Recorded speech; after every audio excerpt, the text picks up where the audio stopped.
And this is what they shared with me. They said, Reece, I remember what the neighborhood used to look like before rap came out and before gangs really came out, right? And he said the most scariest thing to me, this is what he told me. This is one of my mentors. He said, I need to get over this, but I can't. Because it's like, man, you know, I remember when we could go outside in the neighborhoods and stuff like that, and then these young people showed up, their pants was sagging, and I mean, you could be like, young man, could y'all not cuss? And a dude will punch a grandma. And then he said, but now y'all dress the same way, talk the same way, got the same lingo as they had. So he's like, I'm triggered when I see that. Even though y'all saying the right thing, it just remind me of too much. And this, he actually hit me with, he hit me one. He said, Maurice, let me ask you a question. This what he told me, and this is why I love my mentor. Yeah. Because he's smart enough to have a critical conversation with me. He said, Reece, if you met a member of the KKK and they came to you and they said, man, you know what? I used to do XYZ with these white sheets on, but God done redeemed me. And in the same communities I messed up, I'm gonna take these same white sheets and I'm gonna go into the community and I'm gonna bless the people. You'll be like, nah, you ain't coming in here with them sheets. I don't care what good you doing. Let's go! King Legend Talk. King Legend Talk. Oh, King Legend Talk. King Legend Talk. King Legend Talk. King Legend Talk. King Legend Talk. Oh, King Legend Talk. Hey, what's going on, everybody? This is your boy, King Legend 757, and you are now tuned in to another episode of King Legend Talks. And as always, we're bringing you on another amazing special guest in the building. Now, this gentleman right here, he's an OG in the game, y'all. I'm talking about, like, he brings nothing but pure discipleship with his platform and his music. I love it, bro. I love the way that he always is keeping it 100 with the people that's tapping in with him. He has an amazing testimony. I'm not going to brag on him too much because he's actually here to share a little bit of information with us personally. So if you are just now tapped in, today we are blessed on the platform to have Uncle Reece in the building. How you doing today, my brother? King Legend, man, let me give you your flowers, man. Thank you for that great introduction, man. But I also want to say, man, you know, I reached out to you because, like I said, I've been watching the show for a while. And I'm like, man, what you bring to the table, bro, is very necessary to the kingdom. And I know after we talked, I think we chopped up for several hours.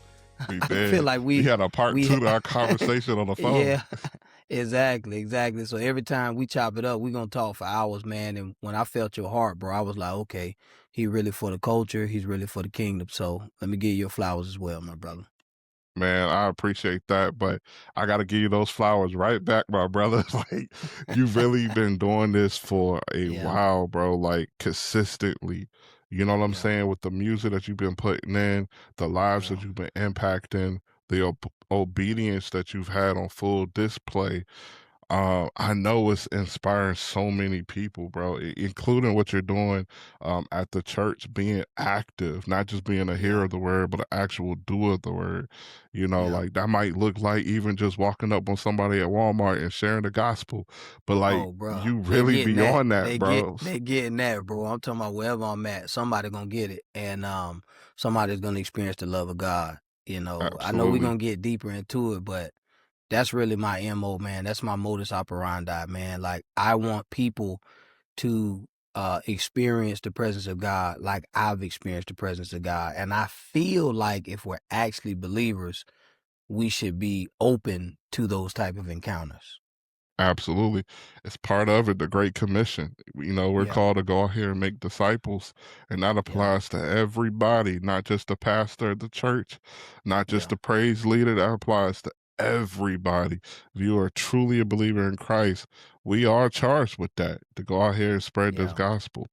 Yeah. And let's talk about your life, man. Just being a living testimony, bro. Just the things that you've gone through, the things you've experienced. I mean, we're talking, you've done a lot. Like from the Yeah. word on the street was like, yo, you used to be a promoter at one point. You know what I'm Yeah. saying? Like you come from a past of really being out there, not just talking about it. I know your early upbringing, you know, military family, you used to travel a lot. You was in like 10 different states before Yep. Jacksonville, Florida became your 3 different home. countries, all that. Yeah. Yeah, like all over the place. Yeah. Let's talk about that, man. What was it like to, in your early years, to be traveling so much, not actually being consistent somewhere in your real early years? So let's talk about that. What was that like for Well, you? I think being raised as a military brat, first and foremost, like it gave me a worldview that I think a lot of people don't have. Like, prime example, when you live on 3 continents, before you 10 years old, you experience different things. Like, bro, I was there when the Berlin Wall fell. Like, Wow. I was there when a regime was toppled in a country. Like, and I went to the protests. I seen it when I was in kindergarten. So, when you're seeing things like that, and then you learn different cultures. So, it really helped me. And then not having a stable home, like moving every 2 years, it taught me how to adapt fast, how to make friends fast. And so I think those skills like really helped me out, especially when I, got to Jacksonville and, I feel like it just made me more interesting. Yeah. Did you ever get to a point in your life where you got tired of making friends though? Like, what's the point? I'm gonna know you for about a year or two and then I'm out. Nah, never that. I would more so say like after I got maybe about 37, 38, I started realizing, man, I can't manage the friends I got. Like I Okay. got too many friends. So if I meet somebody now, it gotta be God. Like how we called each other and we talked for hours, it gotta be Holy Spirit. Something gotta happen. Like Yeah, I feel that. yeah. That's real though, man, because Yeah. when you get a little bit older, you kind of think about your time, bro. There you go, And man. And I think you once you only got got kids, 24 bro. hours in a day. Mm-hmm. And how you spend it, it's important, because you don't get none of that time back. So everything is an investment of your time now, Absolutely. Parents getting older, my kids getting older, my son is. So it's like, man, I really start to see like, man, bro, like, yeah, I wanna spend that time with some loved ones, you know what I mean? Absolutely. Now, Yeah. listen, for the people that don't know anything about you, this is their first time tapping in. They're like, who is this Uncle Reece? Like, Yeah. who is this Uncle Reece that everybody talking about? Yeah. Go ahead and let them people know what's up, bro. Get them up Got to you. speed really quick. So So I'm Uncle Reece, and if you don't got no family, you got me, man. I'm everybody's favorite uncle. But I've been Uncle Reece since I was 12 years old. That's the nickname that they gave me when I moved to Jacksonville. They was like, man, you act like a cool uncle, so they started calling me Uncle Reece. But for the intent and purposes of this experience, which is like a Christian rap experience, man, I dropped a song called Until I Pass Out in 2012. Yeah. And I just dropped the song, did the video, went to work. Probably like within 2 years, I had the top 5 selling rap album in the world. That song touched people's lives, had TD Jakes tweeting, had Kirk Franklin, Ty Tribb, and Mary starting their tours with that song, have touched the lives of countless football players and major athletes. Like I'm a prime example of a song that could change your life. And me, I have this radical worship on the inside of me that like I really just can't contain. And so I made a song called Worship Until I Pass Out, where it just gave my experience of church hurt and the things that I've been through, and that I would not allow that to stop me. And I was still going to worship God the way that I worship God. And it just resonated with so many people. Even to this day, it's like, man, that song is still, it's like it's like one of them songs, man, that you just write the right song and Yeah. it'll take care of you. It's like my "This Is How We Do It." It's just a It's it's just a timeless, big bro. it's a It's big song, timeless. man. Yeah. I tapped in on an interview you did like 12 years ago, and Yeah. that song was buzzing in. You know what I'm saying? So, like, when I Yeah. think about how impactful one song can be, some songs just have a different purpose, bro. And I think Yeah. that Worship Till I Pass Out has a unique purpose in the kingdom. Like, for those people that struggle with worship, because let's keep it a Yeah. buck. Some Yeah. people struggle with worship. Some people They aren't do. comfortable in public settings with worship. You know what I'm Yeah. saying? Like, but it has to come from a real place before you get it. You can't Yeah. worship till you pass out until you realize how good God is and what He's done for you. So, like, for you, Yeah. what was that moment in your life where you recognize, like, God is so good and He's worthy to be praised? Like, what was that moment for you in your life where you had that breakthrough? The moment for me, um, the moment for me is when I got my mind back. Like, I feel like, especially moving to a place like Jacksonville, Florida, right? Um, and then being involved in athletics, because athletics and sometimes like rap culture, gang culture stuff, it kind of flows together, especially when you want to play sports. It's like, and not organized sports, but you just like to hoop, or you might be good at football or whatever.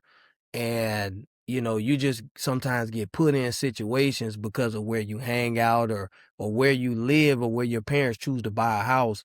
Sometimes you get in situations where, like, bro, you're sucked into some things that you don't even really know it's bad because you a kid. Yeah, Everybody doing it, so you don't know that this really is detrimental to myself, to everybody around me. So it's like I spent so many years like conditioning my mind to be in that situation. And then it's like one day, man, my eyes were just open and it was like, boom. It's like you could see everything like clear. You could see what you needed to do. You could see good and evil. And I feel like in that moment, God gave me back my mind to where I was like, wait a minute, bro, wait a minute. It's like the prodigal son when he was eating the pig slop. He like, bro, I don't belong here. It's like God rescued me from myself. hmm, And so at 20 years old, when God actually came to me, bro, I was just so grateful, because I'm like, man, I see where my life could have ended up. And especially, like, for those of you that are watching this, you may be saved right now and you may be feeling real weird. Your friends may not even be rocking with you anymore, because that's one of the things I had to go through, man. When I finally started speaking like a man of God and making man of God decisions, it made some people very uncomfortable. And so they started to disassociate themselves. I felt lonely. But man, 20 years later, when we look at the fruit of our lives and we see what I haven't been through, they see that, bro, I done literally been with one woman in 20 years. wow, And when you see the fruit of that, I ain't got no broken family. My son, we all locked in, bro, and we ain't going nowhere.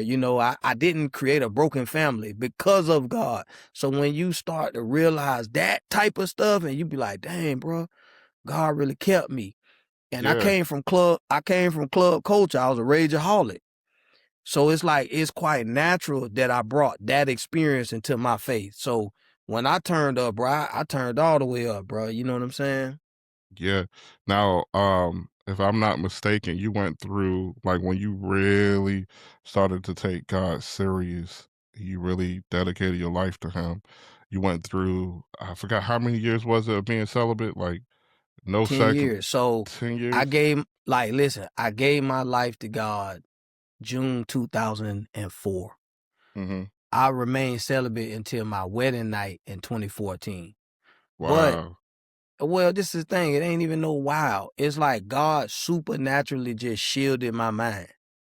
Like, it wasn't even, like, it wasn't difficult, bro. Like, Mm-hmm.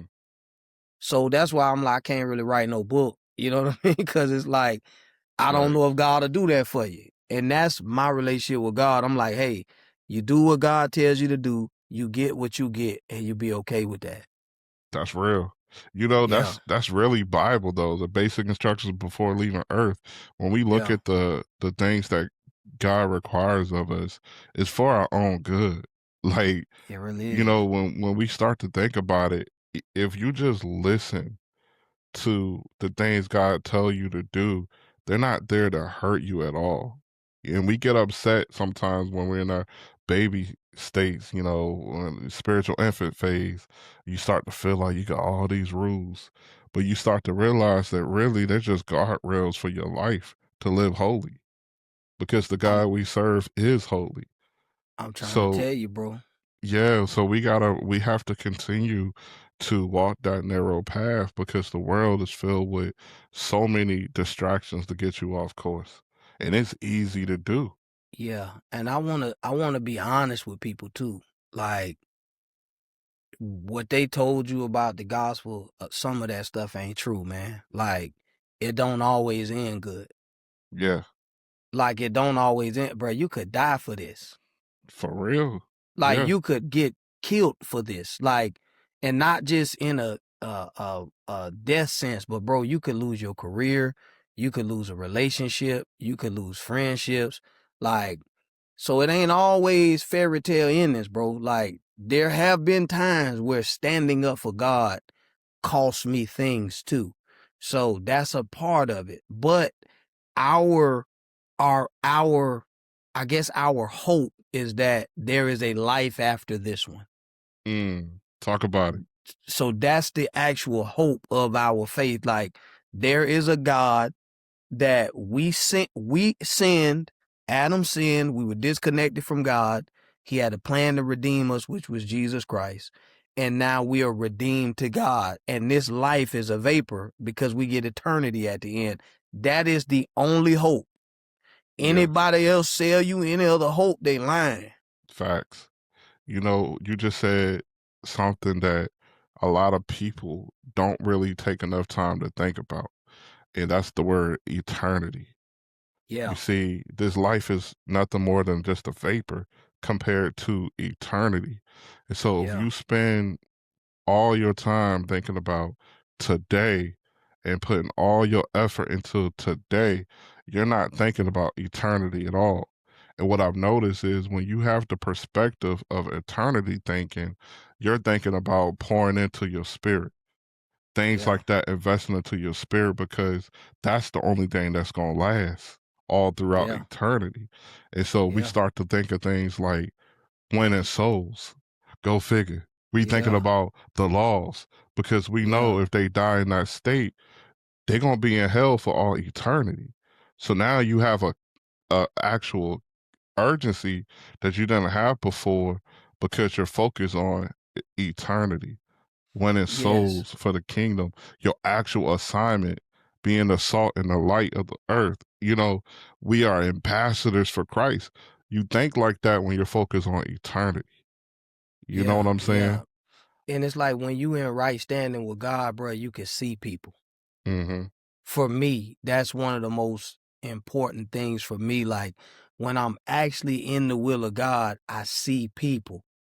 When I'm not in the will of God, I don't see people. I see destinations, I see goals. But when I am truly in the will of God, I see people.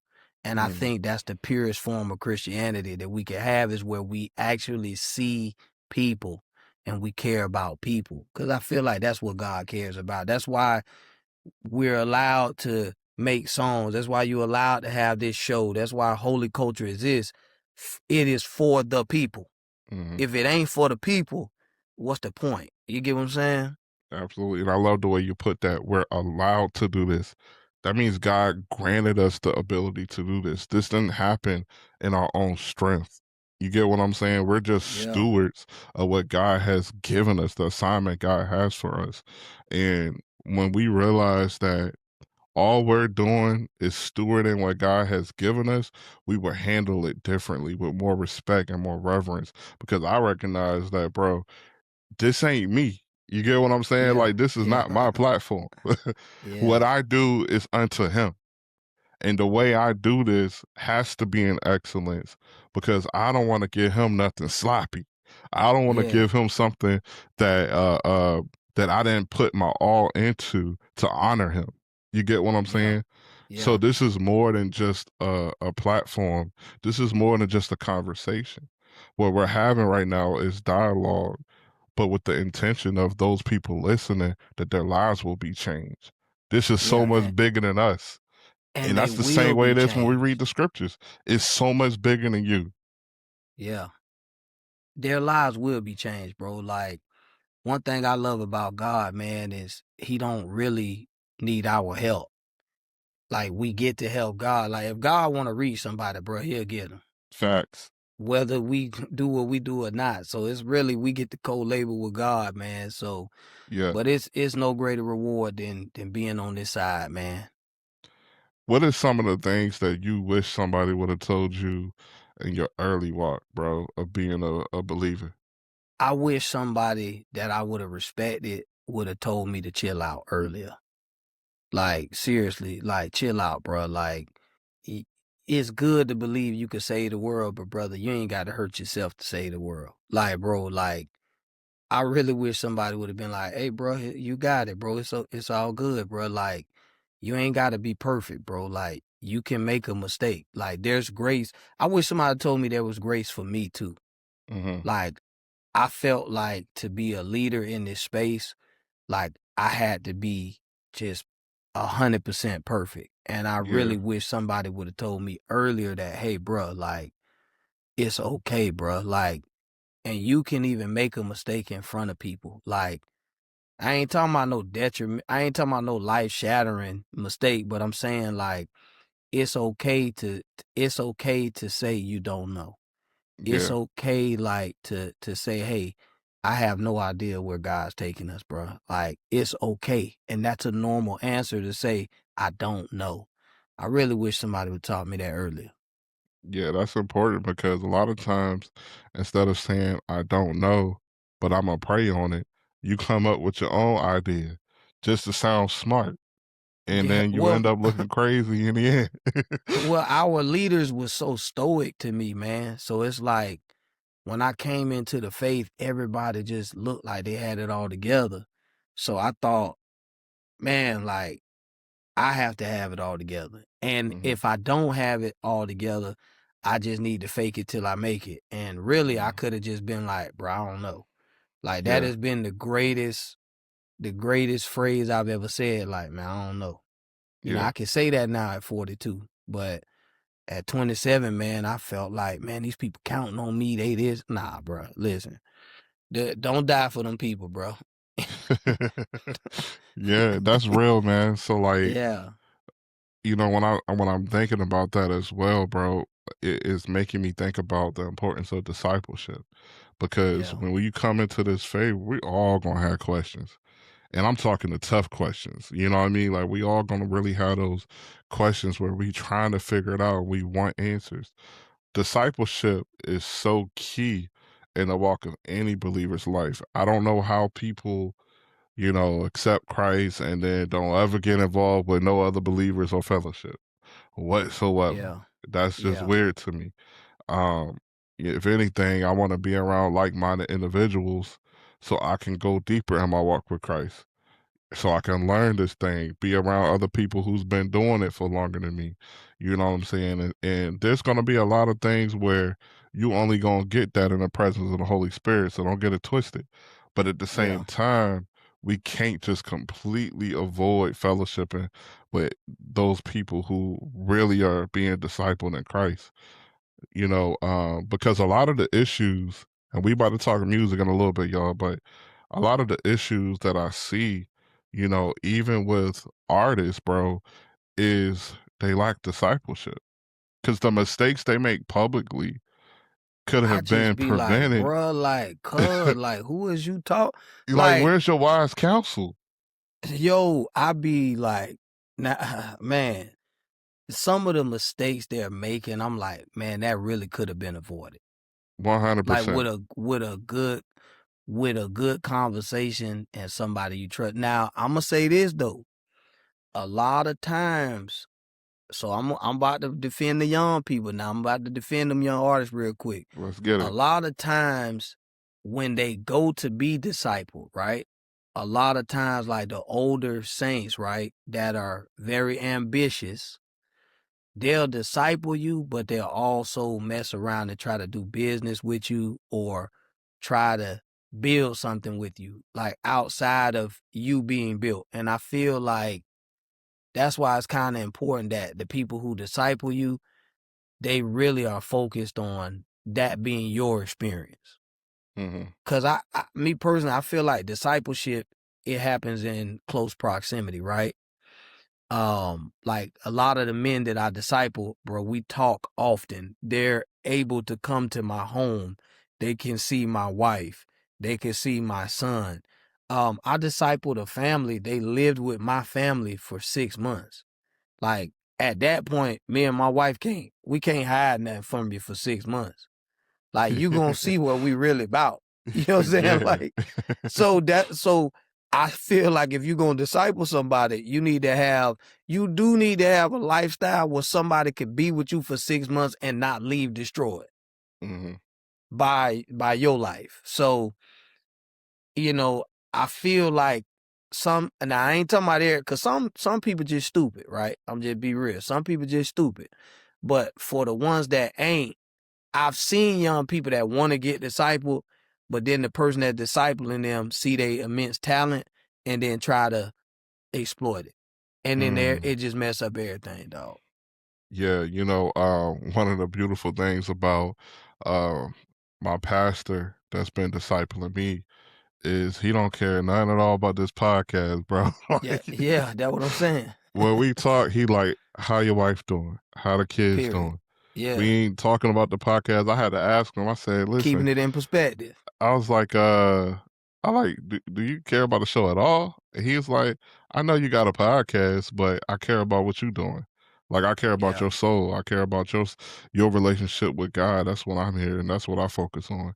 But what that really looks like is, bro, is having somebody watching your blind spots. That's Yeah. what it's like when you really have wise counsel, because we can get so focused on even the assignment God has for us, where we are blinded to everything that's happening around us. And so having that wise counsel around you, like, yo, make sure you take care of home. Home is your first ministry. You know what I mean? You out here, you go on all these shows, but when's the last time you took care of home? Did Yeah. you really disciple your kids? You out here talking about discipleship with everybody else, but what about family? Yeah. Did you disciple them? Cause they going crazy right now, but you on the road. Make it make sense. Hey, I tell people like this, and you can ask around. People that know me know this. If Maurice and Carrie not straight, Maurice ain't doing nothing. Right. Period. If me and her not straight, we ain't going to church. We ain't doing nothing. We just gonna be at the house mad. We not gonna play that game, bro. Like, if my home ain't in order, then I'm not doing nothing else till it's in order. And I find that a lot of people, that's the hard part, bro. I have a brother in my life named Chris Hunter. His nickname is Supreme, right? Mm-hmm. This is my agreement with him, right? If he thinks I'm wrong, then I'm wrong. Period. Okay, you gotta elaborate on it. So in other words, if I have an opinion and he has a different opinion, we going with his. I got you. That that's how you keep peace? Is that why? Well, no, listen. This is what I'm saying. Like, I'm submitted to his authority.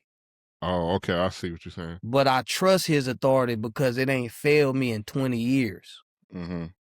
One of the reasons why I probably have not had issues with my wife, because my wife knows and I tell my wife, if you can convince him that I'm wrong, I'm wrong. That's real. That's real. So if bro, my wife literally got an emergency level at the house. I'm like, if I ever get out of line, call that number. Wow. That's real.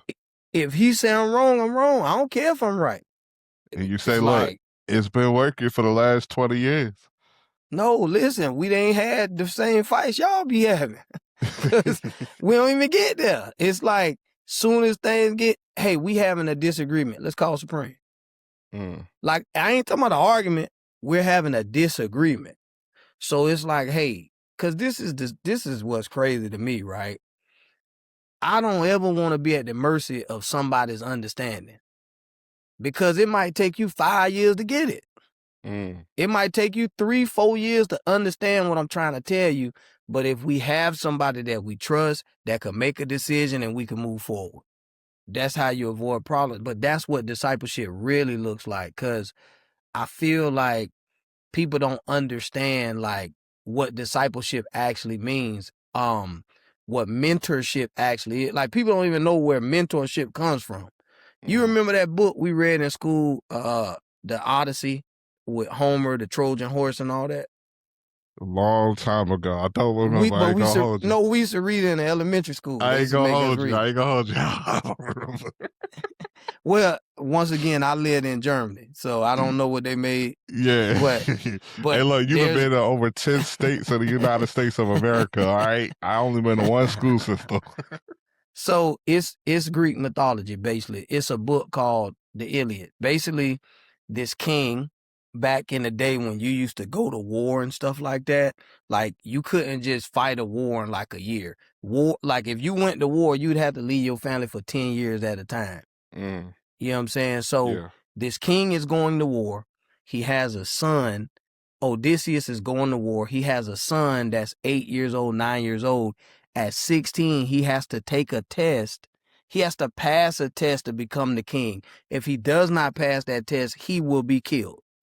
So Odysseus is like, dang, I gotta go to war for Agamemnon.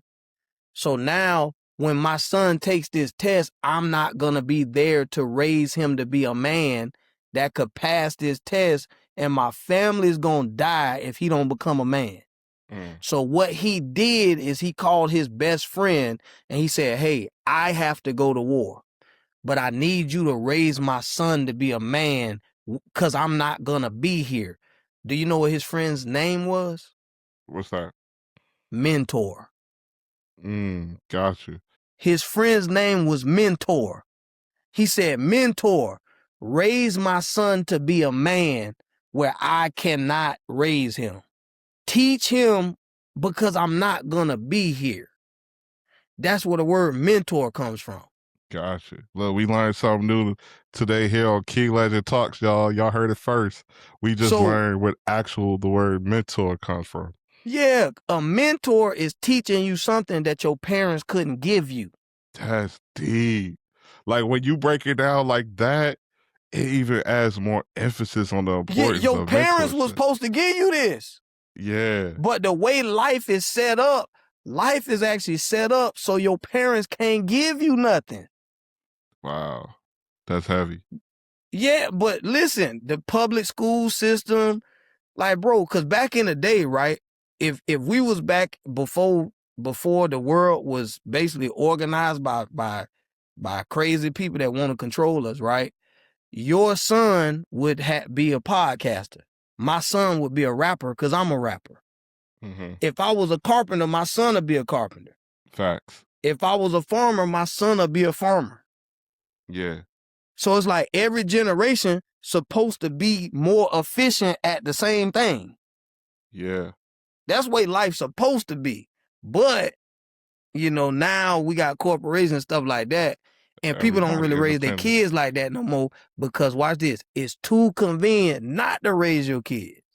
You ain't married the type of woman that could teach your son, that could homeschool your child.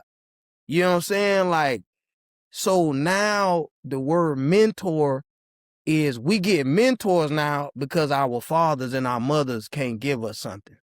Yeah. Bro, you really ain't supposed to learn nothing.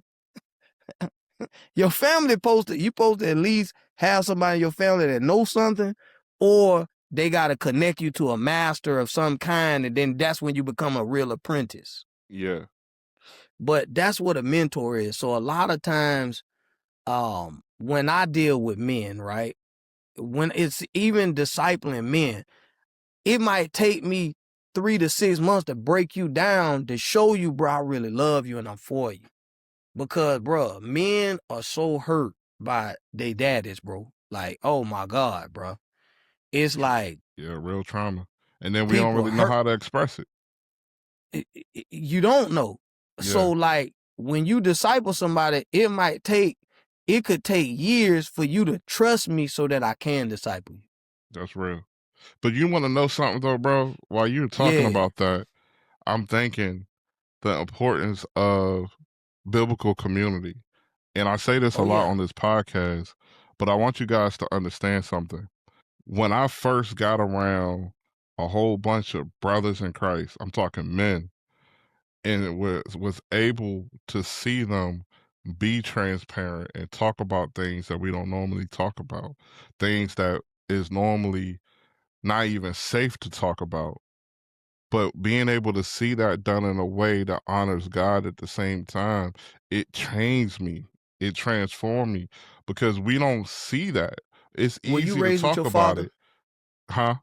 Were you raised with your dad? Yeah, he's still involved in my life. Yeah. Okay, I want to say this, bro, right?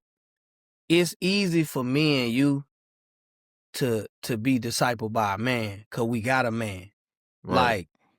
Bruh, this is what I'm gonna tell. It is not safe for a man to mentor another man in our society. Mm-hmm. Cause see, me and you, when a man be like this, hey, come here, bruh. Man, you doing that wrong. Well, bruh, this why, hey, shut up, bruh. This how you do that. Me and you could be like, well, okay, he telling me to shut up, but he got more money than me. Family look better than mine. Car better than, you know what? I think I'm gonna shut up and do what he's saying. But we got men in our life, so I feel like the discipleship process is less foreign to us Yeah. because we've experienced the presence of a man. It's like my son, 2 years old, right? Yeah. Bro, my son and my animals at my house, they know I'm a man. Bro, I got 3 French bulldogs. My wife be like, go outside. I be like, hey, go outside. Them dogs, they One dip. time. Go. Yup. My son, my wife be like, hey, I be like, hey, boy, sit down, man. He know what I am. Yeah. So we've lived with that presence in our life. So when we hop into a Christian community, it's easy for us to really shut up and listen. But when you deal with somebody who don't got, not even they don't got a father, they got the opposite of a father. They got an enemy. Cause you know what's worse than not having a father? Having a bad father. That's real. Yeah, You like ain't at lying. least if he died, but you see this man whooping your mama, you see this man not keeping his word, you see this man not taking care of you, then you give your life to God, right? And then you come into a Christian community of men that are like, hey, bro, this how we do things. And you be like, man, who you think you talking to? I had to get it on my own the whole time. It's like, whoa, wait a minute. Or the same thing with women, right? If a woman didn't have a good relationship with her father or her mother, it's like when you come into a space and they like, hey, this is how we do things. She gonna be like, she gonna stop going. Yeah. You know, as you talking about this, I'm thinking I could hear people saying now, like, well, you got to get that over to God. But that's what we talk about. Like, there's a process, and that's where discipleship comes in, where people are going through those different struggles and having real life moments and emotions. You got to be able to walk with them, talk to them, and be in relationship with them. So when they have those moments where they feeling like they're gonna crash out, you can be there with them and show them another way, which is Christ. Because it's so Yeah. easy from a distance to just be like, you need to do this, you need to do that. But that's the easy part. That's the lazy part. But discipleship is getting involved. Well, they gotta trust. So discipleship is, hey, y'all, I have to earn your. Well, let me say this. I should want to earn your trust if I care about your soul. That's real. Because the reality is, I don't have to earn your trust. I'm going about my business and I'm going to be straight. As for me and mine, we divine. Like, but I should want to earn your trust because I care about your soul. Yeah, Like, that's you real. gotta earn somebody's trust. And I'm telling you, when these broken men trust you, boy, you better not never let them down. That's real. Boy, you better not let them down. 'Cause boy, if you let them down, bro, when a man that ain't got no father trusts you to keep your word, bro, you better keep that thing, dog. 'Cause you gonna do so much damage if once a man become vulnerable to another man and you drop the ball, he might even forgive you a couple times, but once you drop the ball 96 times, oh man, Yeah. boy, yeah. Oh man, so let's talk about this the topic of the day, man. We're talking about people who say Christian rap is demonic. Now this is not a new conversation for the Nah. people that are tapping in. This is not new. This is an ongoing thing that keeps coming around. I don't know, maybe it skipped 5 years and come right back Nah, it around. didn't skip. It didn't. They been on. Listen, everything demonic to everybody, bro. If you let them say it. But go ahead. I'm gonna let you. Boy. So the reason I'm bringing this topic up today, man, is because I'm thinking of it from a perspective of a spiritual infant, somebody new to the faith. It's already enough where you realize, man, it's like a million different denominations, right? And then you're starting to explore and you're like, man, I just want to walk the narrow path. I just want to be on the right side. I don't want to do nothing that will offend God. But then you hear, wait, this is Christian rap. Wait, it's demonic. I just started listening to this guy on my playlist. It's been helping me out, but now it's demonic and I can't listen to it no more. That's who we talking to today, y'all. Those spiritual infants out there that are confused. They've been hearing all these rumors, these allegations, and they don't know what to do. They're conflicted. So, bro, when was the first time you have even heard of Christian rap being demonic? And is there any weight to it? It's a claim, but is there any weight to it? What do you think? So What are your thoughts? I never thought it was demonic, only because of my mother, right? So my mom, when I was like in second grade, she bought me like a CD JC thing. So my mama used to buy me DC Talk CDs, man. You know what I'm saying? So like my mother recognized the power of positive rap. Mm-hmm. She was like, man, I gotta try to get this boy something. Cause I used to listen to secular music, but my mom would be like, hey, check this out too. So I would listen to it. So I will say this, right? Anything in the wrong spirit will be demonic. It's as So simple as that, bro. yeah, even if I'm a Christian rapper and I'm trying to manipulate you to do something I want you to do, it's demonic. Yeah. If I'm a pastor and I'm trying to manipulate you to do something I want you to do, it's demonic. If I'm a car salesman and I'm trying to sell you something that ain't for your good, it's demonic. It's like the nature of the word. Like if it don't come from heaven, it got to come from hell. Yeah. So this is the thing, right? You cannot tell me that all Christian rap is demonic because you don't even know the spirit that they coming from. Mm-hmm. You don't know the spirit that they coming from. Like, and it's too much fruit in Christian rap for me to believe you that it's demonic. That's my problem right there, brother. Like you literally just highlighted my problem with the argument that people make. You have to ignore the fruit, which we are literally called to judge, to end on Yeah. the note that all capital A, capital L, Christian rap is demonic. I have to literally ignore fruit. And I understand, the Bible says they honor me with their lips, but their hearts is far from me. I understand there are Yeah. posers out there. We're not saying they're not posers out there. But to say all is diabolical because It every is. convert that has literally given their life to Christ through Christian raps as a tool, you're saying is a false convert. Like that's a bold statement to Who make. said they said that? Yeah, bruh. I'm telling you, they're saying Hey, the they spirit of tripping, man. God is not in Christian rap. This is not of him. This is of the devil. And here's the even crazier part about the Yeah. argument. Even if the lyrics glorify God, they say the beats are demonic. So I've dealt with that. Like, I've actually been to a church before and the pastor started preaching against me while I was at the church. This is when I was young. Wow. Now This at is my age, I interesting. just would have got up and walked out. But I actually stayed because I was young. But I would have been like, hey, now I also want to say this. That same person that preached that, they Mhm. still in the exact same place they was in. They still Wow. got 9 members at their church, literally almost 20 years later. Mhm. So they ministry ain't go nowhere.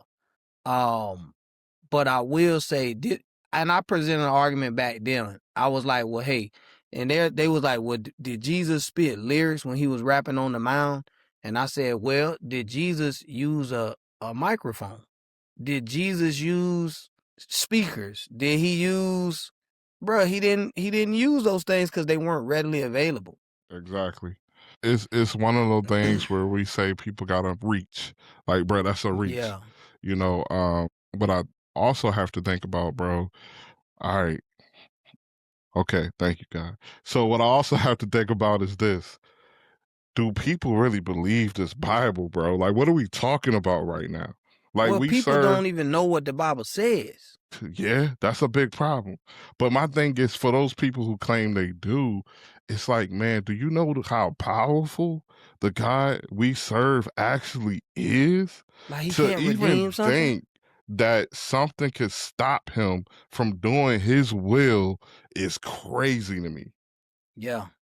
If it's God's will to reach an individual, who are you to say a beat is going to stop the Holy Spirit from moving?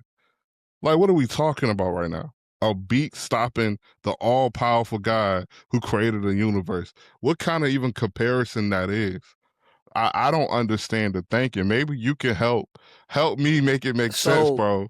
I don't understand the thinking, but I've had enough conversations with people that I could tell you what they told me. Okay, let's Cause hear it. I've Cause actually I sat need to down with hear this. people. Cause Yeah, it's I've not actually making sense sat to me. down, like I actually sat down with somebody who I would consider seasoned in the faith, much older than me, maybe like 30, 40 years older. And they were just like, I just don't like that Christian rap. But they were like, I will not deny the power of God that I see through your ministry. I just Mm, don't like it. And I'm like, well, bro, like, why don't you like it? And this is what they shared with me. They said, Reese, I remember what the neighborhoods used to look like before rap came out and before gangs really came out, right? And he said, the most scariest thing to me, this is what he told me. This is one of my mentors. He said, I need to get over this, but I can't because it's like, man, I remember when we could go outside in the neighborhoods and stuff like that, and then these young people showed up, their pants was sagging, and I mean, you could be like, young man, could y'all not cuss? And a dude will punch a grandma out. And mm. then he said, but now y'all dress the same way, talk the same way, got the same lingo as they had. So he's like, I'm triggered when I see that. Even though y'all saying the Wow, right thing, it just bro. remind me of too much. And this, he actually hit me with, he hit me one. He said, Maurice, let me ask you a question. This what he told me. And this is why I love my mentor. Yeah. Because he's smart enough to have a critical conversation with me. He said, Reese, if you met a member of the KKK and they came to you and they said, man, you know what? I used to do XYZ with these white sheets on, but God done redeemed me. And in the same communities I messed up, I'm gonna take these same white sheets and I'm gonna go into the community and I'm gonna bless the people. You'll be like, nah, you ain't coming in here with them sheets. I don't care what good you doing. You can take that off. Yeah. And when he That's put it me real. like that, I was like, well, dang, Okay, I I ain't can know. kind of see where you're coming from. Cause I don't care if that man gave 100,000 scholarships to black kids in the community. You're gonna have Yeah. to take them sheets off before you come through here, dog. But you know what I will say about his I guess his take on it is he was honest enough to say that he could see the fruit in it. Absolutely. He was And like, that's a I big support, deal. yeah, he was like, I support you because, man, you real Right. and I love you. So whatever you need, I got you. I mean, this man, when I would do concerts, especially back in the day, bro, he was paying for everything. Yeah. He was like, I don't want to come to none of them concerts, Reese, because I don't want to hear that rippity rap and all that. But I got you. He was like that. Yeah. But you see, that's different than somebody trying to cast you out and call you a heathen. You know what I mean? Like you ain't got no real relationship with Christ because you in that demonic Yeah. music. That's a different approach. That's why I said it was important that he could actually see the fruit in it, because everything else is really trauma. Like he really It really remember a is, bro. time where it wasn't like that, and what actually took place and what it is now. So it's a real lived experience that has his take from. So I understand that from a reality perspective of Yeah. the things he's experienced in real time. So with the analogy you use with the KKK, I mean that makes perfect sense. You know, my only thing is, like we talked about earlier, is we are called to judge fruit. And, you Yeah. know, the Bible even talks about how man looks at the outward appearance, but God looks upon the heart. So my issue is only when people try to demonize their entire genre. Yeah. That's my Exactly. issue. Because, Yeah. like I said, we all know there are going to be people that are trying to capitalize on a genre. They're going to be people just say, I'm going to tap into the Christian market. So we don't know the intentions of everybody's heart. I'm only talking specifically about the people that are really doing this thing for the kingdom. Not talking about the wolves, because those are other issues. I'm Yeah. talking about those people that are really genuinely doing this and trying to honor God with their lives and with their talents that they have. Um, I'm still at the place where I wonder if we read the same Bible. That's kind of where I get stuck at sometimes, because it's a Well, little strange to me to try to put God in a box. yeah, I'll say this though. I used to think like that, but then the longer I live and the more like I study theology and I have conversations with theologians and people who are learned and the world accepts them as a source, right? Um, when they speak to me, they're like, "Hey," they start to break down the interpretations of the Bible. I'm like, bro, it is very possible for two people to read the same thing and get a different message. Oh, I believe that 100%. And so for me, 100%. Yeah. I'm just like, hey, I my thing is I tell people like, hey, whatever you read, try not to be too extreme about it because you might be wrong. Mm-hmm. You're Because 100% there are correct. preachers who have dedicated their lives to a message that they've had to come back 15 years later and be like, dang, I really read that wrong. But okay, well, but you done destroyed thousands of people's lives by teaching them the wrong thing. When that's why it's like, bro, you should take everything through the lens of when they asked Jesus, like, hey, what are the greatest commandments out of everything? He was like, hey, let me sum it up like this.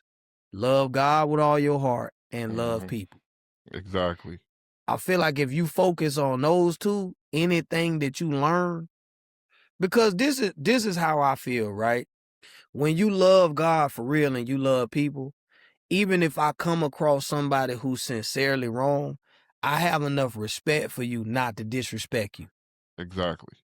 Yeah. Like I can tell you I disagree with you without telling you that you are, you know what I'm saying? Like without disrespecting you. Like it's very possible for me to come to you and be like, hey, bro, like I don't agree with that.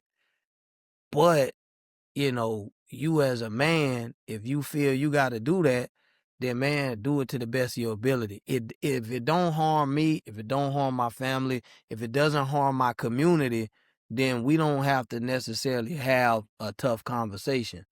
Yeah. Now if it harms my family or it harms my community, that's different. But for the people that feel that strongly about Christian rap, I would more so want to know who taught you that it was demonic. Cause that's the conversation we gotta have. Like, cause a lot of people, like even to this day, man, people tell me that what I did in music videos, that wasn't of God and all this.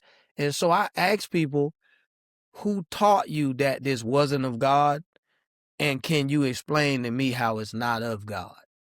All right. I'm glad you brought that up because that's taking us to our next subtopic, worldly, because that's normally where it defaults.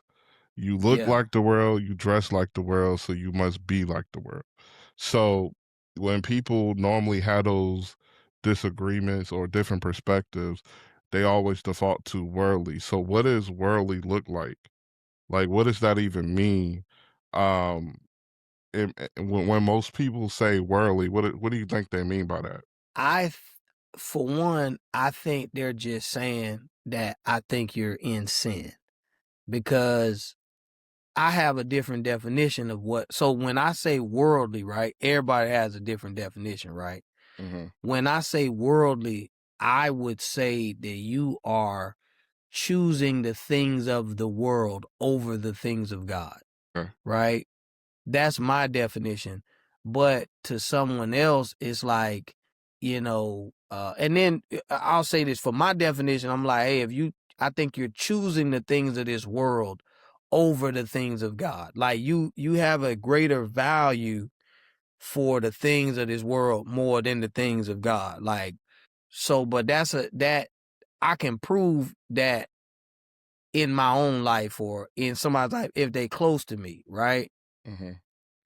But I think that word is tossed around a little too willy-nilly, because it's like, I could say you're worldly because you got a hat on, but your hat clearly says God first. Yeah. But I could be like, man, you got a snapback on. Like, Yeah, you worldly. You try to be like those people out there in the streets. yeah, my shirt says without Jesus, I suck. Some What? people have a problem with that. They be like, that shirt too worldly. Yeah. But And then I just it's be like, crazy because it grabs your attention to the message. What is it actually saying? That's the fruit. What well, is it actually saying? I would even say this. Well, it might be too worldly for you. But as for me and the people I'm trying to reach, it ain't too worldly for the people that I'm trying to reach. Like, you not Yeah, my target market, dog. So if you think it's worldly, praise the Lord. Move on. Go find you exactly. something that ain't worldly. Exactly. This ain't for you. But I would more so, if I wanted to have a conversation, if I wanted to go deeper, I would ask the question like, okay, what about what I'm doing is worldly, and who taught you that that was worldly? That's if I feel like having a conversation. Yeah. If you But for feel the like most part, entertaining the yeah, conversation. for the most part, at 42, I'm just like, bet, man, just keep me in prayer, man. That's what I Yeah. tell people. When people be like, man, this worldly, I just text them back, keep me in prayer, man. Pray for me. Pray for Pray me. for me, man. I'm Keep me in struggling right prayer. now. This is it right here. Just keep me in prayer. I love that, man. So let's talk about the music, man, because you All really right. have been doing a lot in your own personal musical journey, but now you're also taking up other artists, right? And you're doing things to pour into other artists that want to do this thing for the kingdom. Yeah. I would like to start off by give me some advice for new artists, like when it comes to pursuing this thing for the kingdom, but at the same time having business intact. So, number one, like, you can't escape one for the other. Like, when you truly understand the kingdom, like, you're a part of the kingdom. So your self advancement is also a part of Christianity that people don't understand. Like, when you give your life to God, you still have to be developed. Like, so if you're going to say like, hey, I do music for God, this is my first advice. Like, anything that you say you want to do, you should always be doing research and gathering new information, because every industry is changing so fast, especially with AI. So it's like, hey, just at the basics, I'm like this, like, hey, let me give you a couple people that you can follow online so that at least in your feed online, you could be getting new information about the music industry. Like, go and read something, go and learn something. That would be my first advice for any young artist. Like, you can't just be like, at the end of the day, I'd be like, man, what you want to do? Man, I just want to make music. It's like, you don't want to learn nothing about it. Yeah. And do you find that sometimes artists rely too much on their talent and then just forget about everything else as part of the program? Well, I think it's easy to do that when you're in the thick of things. Like, prime example, like when you're young, you don't really need, you're not really trying because everything you like is actually the coolest thing in the world. So you're just being yourself and it's working out for you. But the older you get, like if the style switches up, now you have to study fashion. But if you like 21, 22, you really don't got to study fashion. You don't got to study trends because you are in the trends. Yeah. So you don't really know that you gotta like.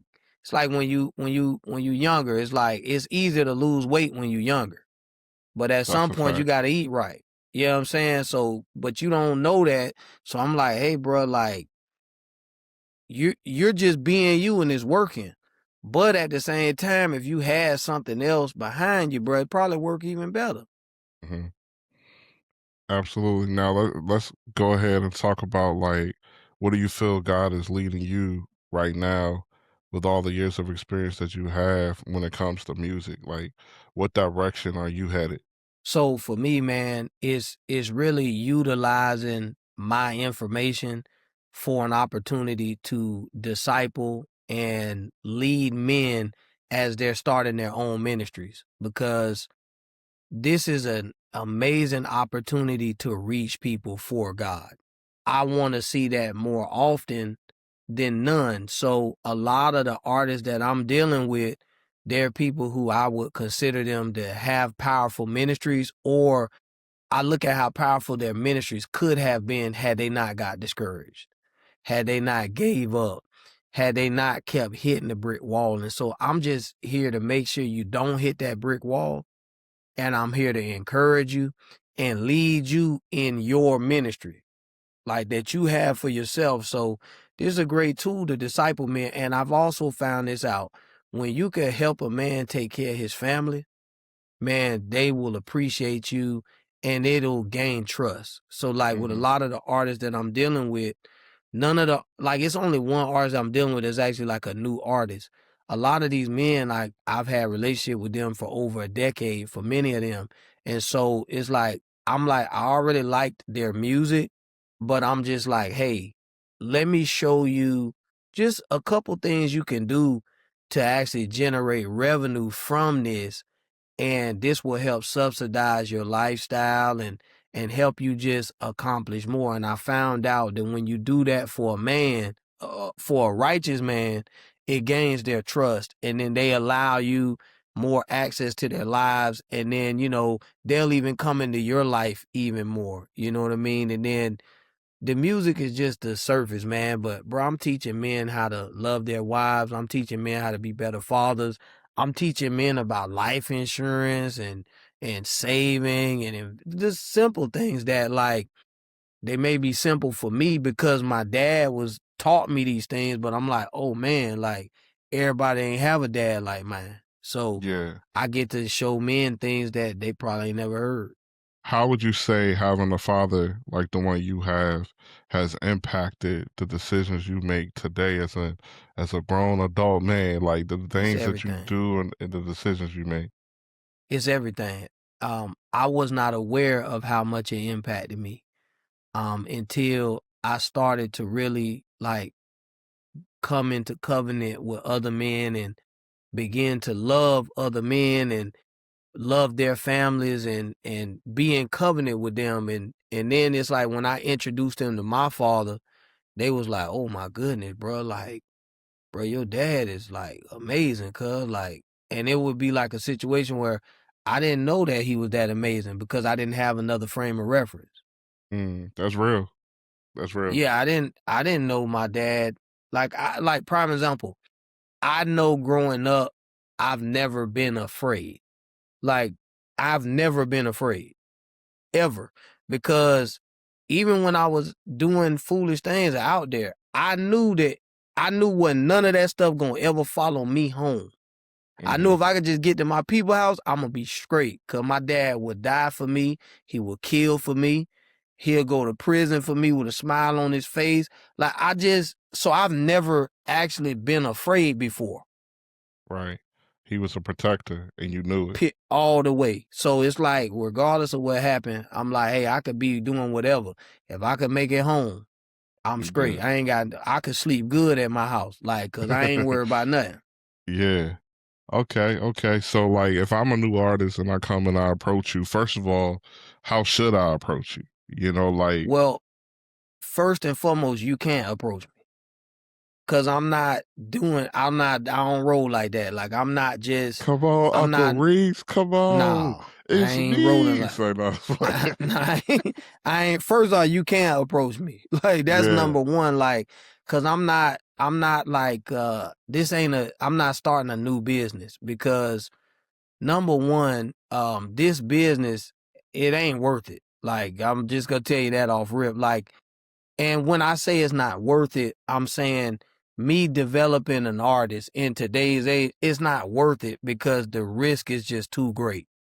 Like, the contract I'd have to lock you in so that I could be okay. I wouldn't even be okay with locking you in that. Like, it's just too many variables going on. So as a new artist coming to me and be like, yo, Uncle Reece, man, I want you to help do this. I'm not that type of guy. Like, Yeah. these are men that I have relationship with and I believe them to be honorable men, or an honorable man got to bring you to me and vouch for you, because I have an artist that's 20 years old, but I have a 17-year relationship with his youth pastor. Hmm. And That so makes his sense. youth pastor brought him to me.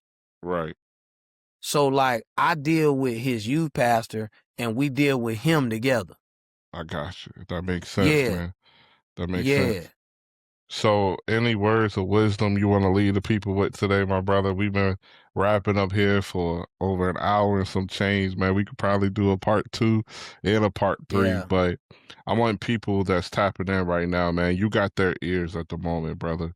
Um, Yeah. what do you I, feel like the Holy Spirit is turning on your heart right now to talk to today? I'm going to say this, man. Like, do not try to do this by yourself, man. Like, don't try to do this by yourself. Like, I'm talking about in any aspect. Like, I think one of the things that has kept me and one of the things that has provided me with what other people would consider success is, bro, when I undertake anything, I never do it alone. Like, the first thing I do is I try to find somebody within that space who has a track record of success, right? And I try to find people whom, if I was able to ask around about that person, I want to make sure that that person has a good reputation with reputable people, right? I'm not just picking anybody because they tell me that they do something good.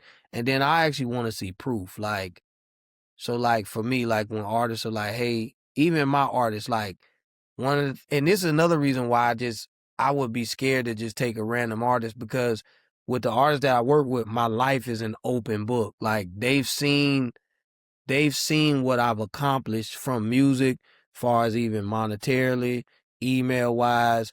And then it's like, I'm actually utilizing my relationships to help out your ministry. So, um, and don't get me wrong, I have resources for if any artists come to me. Like, I do have a myriad of resources that I can offer you.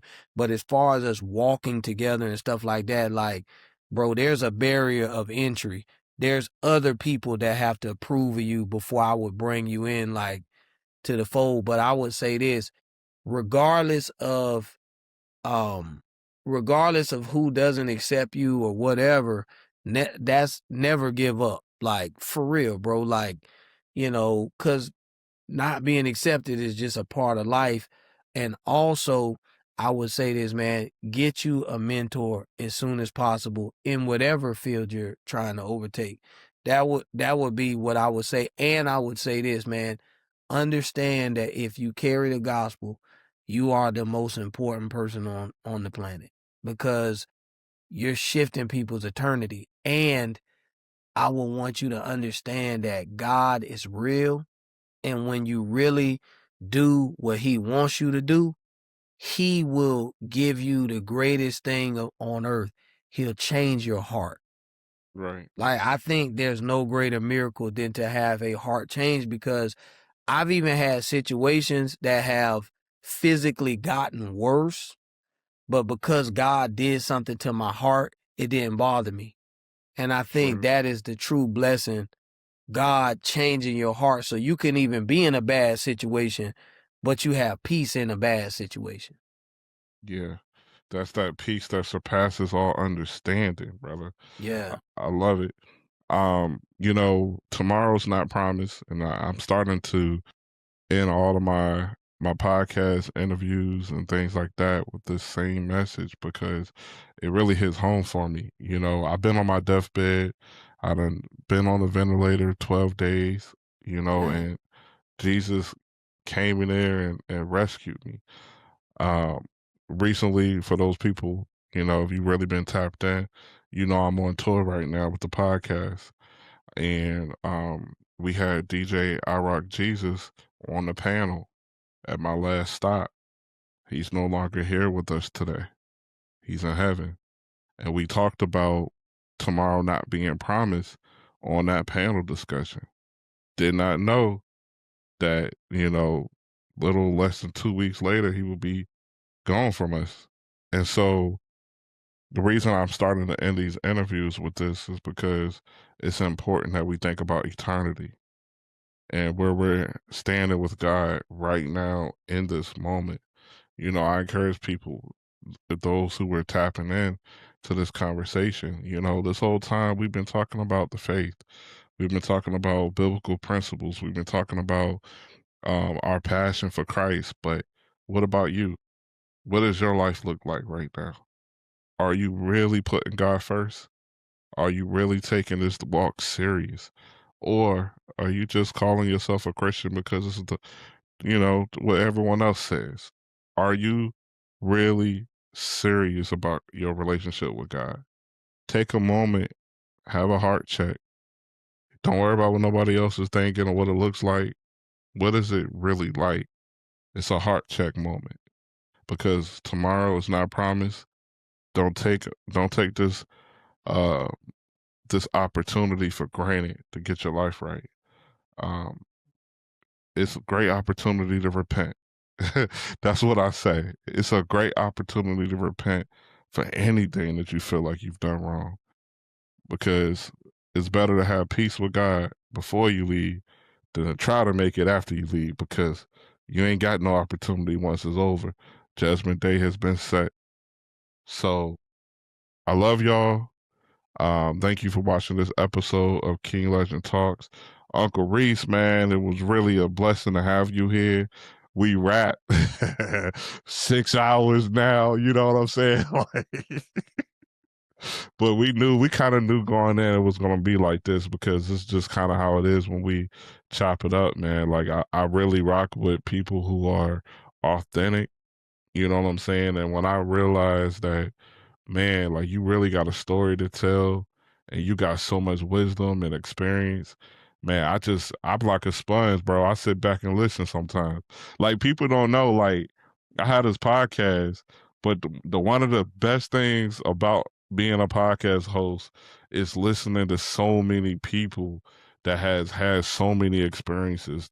And I get to sit back and be a sponge sometimes, and people they're like, "Oh, King Legend, you always got something good." Listen, y'all know how many people I done talked to.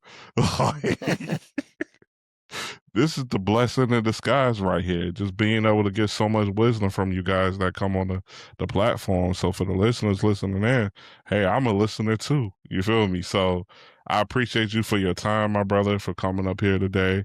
It's an honor to have you on the platform, and I'm looking forward to continuing to build with you and do more kingdom work, bro. Likewise, man. Likewise. And please send me the dates of those tours, man. And brother, if I get some free time, man, I'm gonna pull up on you. I got you, my brother. But listen, Yeah. y'all, this is another episode of King Legend Talks. Thank you for tapping in. God bless. We out.